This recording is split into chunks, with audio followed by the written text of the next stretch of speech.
নামাজ পড়ার উদ্দেশ্যে গাড়ি থেকে নামতেই প্রাণে বেঁচে গেল পুরো পরিবার। একটুর জন্য গাড়িতে লাগা বিশাল অগ্নিকাণ্ড থেকে বেঁচে গেলেন একই পরিবারের 6 সদস্য। আমরা বলছি ওই যে ড্রাইভার সাহেবকে, যেখানে একটা মসজিদ দেখো রাখো, যে রাখে আমরা নামাজ পড়ে ওর বাচ্চাদের কিছু কিনে দিয়ে আমরা যাবো। ওই মসজিদে ওখানে থামাইছে, পিছন থেকে একটা সিএনজি দিয়ে আপনাদের আগুন 13 মে বরিশাল থেকে নববধূকে নিয়ে বাড়িতে ফেরার পথে আগুন ধরে যায় গাজীপুরগামী বরযাত্রীর একটি গাড়িতে। সে সময় বরিশাল নগরীর কাশীপুর চৌমাথা এলাকায় পৌঁছালে আসরের নামাজের জন্য গাড়ি থামাতে বলেন বরপক্ষের এক বৃদ্ধ। আর তখনই স্থানীয়দের চিৎকার চেঁচামেচিতে জানতে পারেন গাড়িতে আগুন লেগেছে। থামানোর সাথে সাথে পিছন দেখি হালকা লাগছে, পরে আস্তে আস্তে দাউদা করে উঠছে। ওরা একটা গাড়ি ছিল পিছনে, ওই গাড়ির সিগন্যাল দিয়ে বলছে গাড়ি থামান, গাড়ি পিছনে আগুন। তখন ড্রাইভার গাড়ি ব্রেক করে পিছনে গেটটা খুলেছে, তখন ওই রাত্রে সব কাছাকাছি নেমে রয়েছে।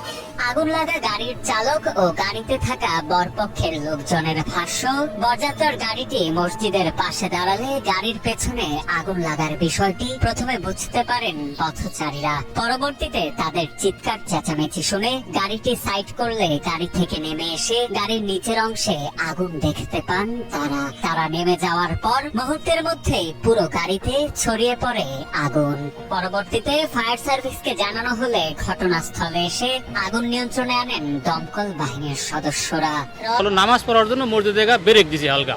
কনে পক্ষের স্বজনদের সাথে কথা বলে জানা যায়, গাজীপুর সিটি কর্পোরেশনে কর্মরত প্রকৌশলী আরিয়ান শেখের সাথে বরিশাল নগরীর 27 নং ওয়ার্ডের বাসিন্দা মাহমুদুল ইসলাম শয়নের ছোট বোন নুসরাত জাহানের বিবাহ অনুষ্ঠান সম্পন্ন হয় 13 মে। খাওয়া দাওয়া ও সব আনুষ্ঠানিকতা শেষে কনেকে নিয়ে ফের গাজীপুরের উদ্দেশ্যে রওনা হয় বরযাত্রীর লোকজন। পরবর্তীতে তারা অগ্নিকাণ্ডের খবর পেয়ে ছুটে আসেন ঘটনাস্থলে। এসে দেখি যে বরের গাড়িটা আগুন লাগালে, কিন্তু বরের যে বাবা ছিল, তারপর তার খালু ছিল, তাদের গাড়িতে আগুন লাগছে। এদিকে এই অগ্নি দুর্ঘটনায় কোনো হতাহত হয়নি বলে নিশ্চিত করেছেন বরিশাল দক্ষিণ ফায়ার সার্ভিস ও সিভিল ডিফেন্সের senior station officer Mohammad Ali Akbar. তবে আগুনে পড়ে যাওয়া মাইক্রোবাসটির প্রায় 2 লক্ষ টাকার ক্ষয়ক্ষতি হয়েছে বলে জানান তিনি। আমরা যতটুকু ধারণা করলাম এবং যে চালক যিনি ছিলেন তার সাথে কথা বললাম, প্রায় 1,02,000 টাকার আনুমানিক ক্ষয়ক্ষতি হতে পারে।